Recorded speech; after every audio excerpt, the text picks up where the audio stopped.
Imagine you're stepping into a story that wasn't supposed to end like this.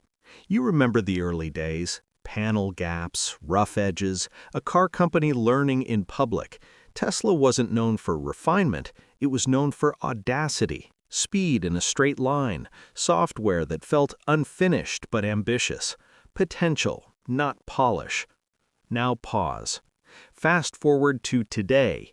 You're watching people across the world have their expectations quietly dismantled, not by marketing, not by hype, but by something far more dangerous to skeptics: experience. Tesla's full self-driving software is doing something rare in this industry. It's changing minds that were already made up. And here's the twist you might not expect. Elon Musk has openly said the hardest part is already done. Unsupervised driving? Solved. What remains isn't invention, it's validation, testing, verification, the boring part.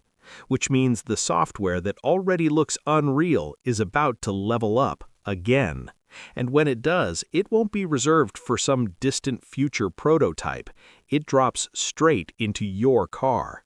So when you hear seasoned reviewers quietly admit these might actually be the best cars in the world, you lean in, because statements like that don't come lightly, and you start to wonder, what changed? That's where this gets interesting. And if you like uncovering stories like this, stories hiding behind engineering, data, and uncomfortable truths, make sure you're subscribed to Dravexa. You don't want to miss what's coming next. Because this time, it wasn't the acceleration, it wasn't the design, it was the software. Jason, a longtime automotive reviewer, someone who has spent decades tearing cars apart mentally and mechanically, decided to give Tesla's full self-driving version 14 another chance. Not a demo loop, not a parking lot test, an actual hour-long drive. And this matters because Jason wasn't a fan. He had been openly critical before, skeptical, dismissive even. Then he entered the destination. 2 taps, that's it. And suddenly, you're not watching a system try to drive. You're watching a car that simply does. Lane changes appear deliberate, not hesitant. Movements feel planned, not reactive.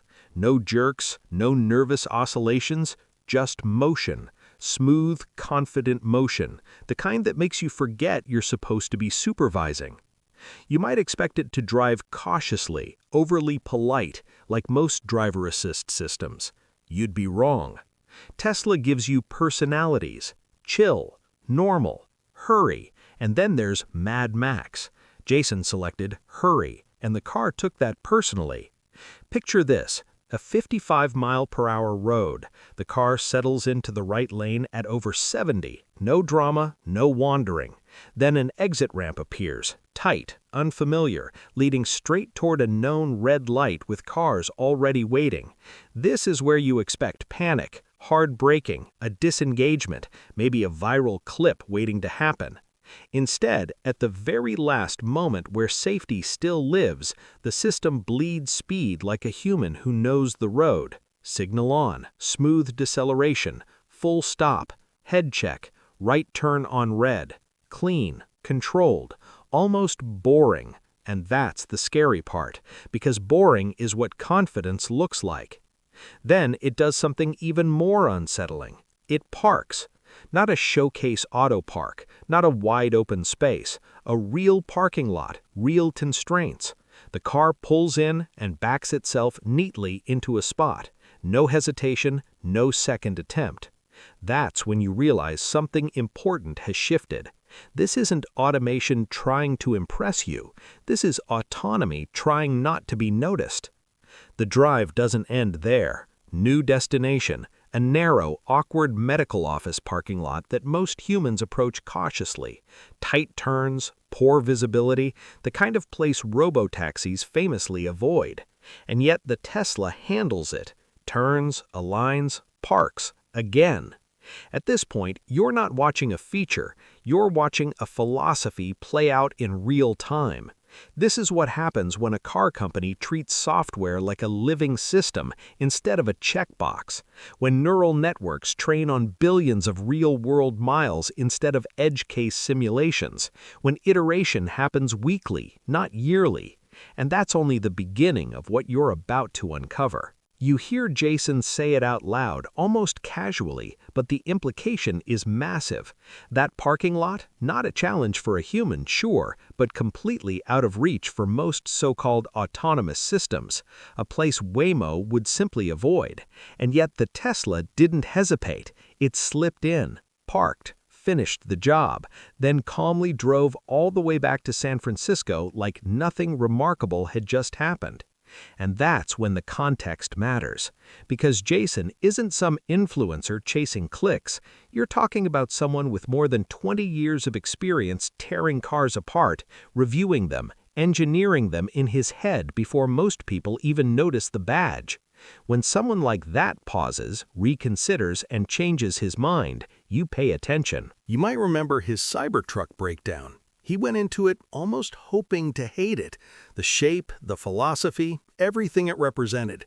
And yet, once he peeled back the skin, once he saw what was underneath, resistance turned into respect, and respect turned into something stronger. He called it a hell of a car, not because it looks good, not because it tries to impress you, but because it works. You feel it in the suspension. You notice it in the steering, so precise it makes you question why cars were ever built any other way. It's smooth, violently quick when you ask it to be, effortless when you don't. And then there's the part no one else dared to touch, the electrical architecture. Every modern car still clings to a 12-volt system like it's sacred tradition. Tesla didn't ask for permission. They quadrupled it, 48 volts. Instantly cutting current requirements to a quarter. Less copper, less weight, less complexity, more efficiency, lower cost. This isn't a spec sheet flex. This is first principles engineering, the kind that reshapes manufacturing, not just performance numbers. And Tesla knew exactly what they were doing. They literally sent other automakers a guide titled How to Design a 48-Volt Vehicle. No sarcasm, no apology, just confidence. The kind that makes legacy engineers uncomfortable, because once you open that pamphlet, you can't unsee the gap. Jason said it himself, if you work at a traditional car company and you pull this thing apart, it's not inspiring, it's embarrassing. You start asking the question no one wants to ask. Why are we even doing it this way anymore? That's the moment where hate dissolves, and that's why what comes next hits even harder. Because the Cybertruck wasn't a one-off. The same reviewer turned his attention to the refreshed Model 3 performance, and what he said next was borderline heresy in the automotive world. He didn't call it good. He didn't call it competitive. He called the BMW M3 irrelevant. Think about that for a second. A car that defined the segment for decades, dismissed not with anger, but with calm certainty. Something changed, he said. Tesla went from feeling like a video game to feeling like a real driver's car. Balanced, composed, purposeful. And then there's the part no one else dared to touch, the price. Once price enters the equation, the argument is over. And here's the part that quietly seals it. That Model 3 performance, the one embarrassing the M3, it comes bundled with the same software that just rewired Jason's expectations. The same intelligence, the same autonomy, the same system that made him admit on camera that he was wrong.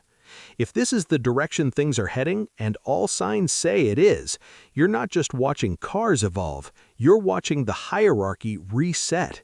And if you want to stay ahead of that curve, this is your reminder to like and subscribe to Dravexa, because what you're seeing now is only the beginning. Now here's where the math stops being polite and starts being dangerous to everyone else.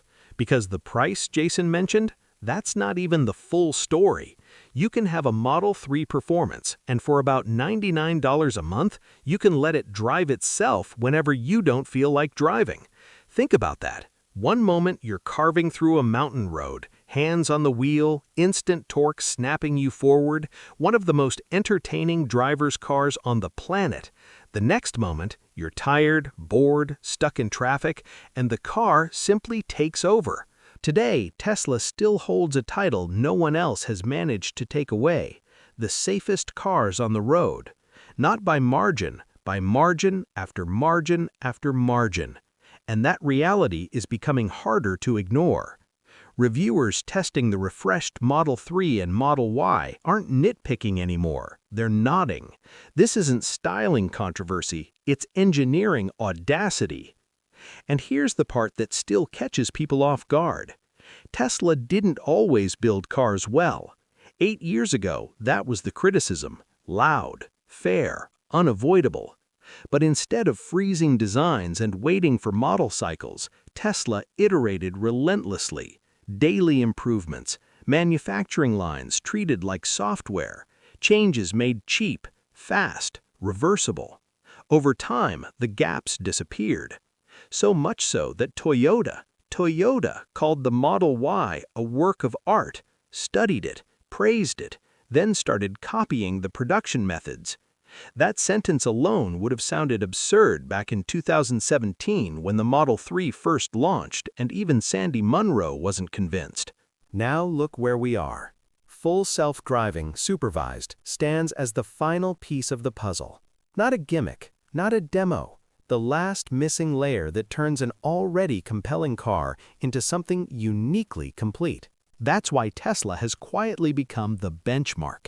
It used to be Volvo for safety, Porsche for performance, Silicon Valley for software. Now those lines blur. Now they converge. And that's why this story matters. If you've enjoyed uncovering how the industry reached this moment and where it's heading next, make sure you like and subscribe to Dravexa, because this shift isn't slowing down, and the most interesting chapters are still ahead. Tesla has truly come a long way, and the road forward looks even more disruptive. Take care out there, and be nice.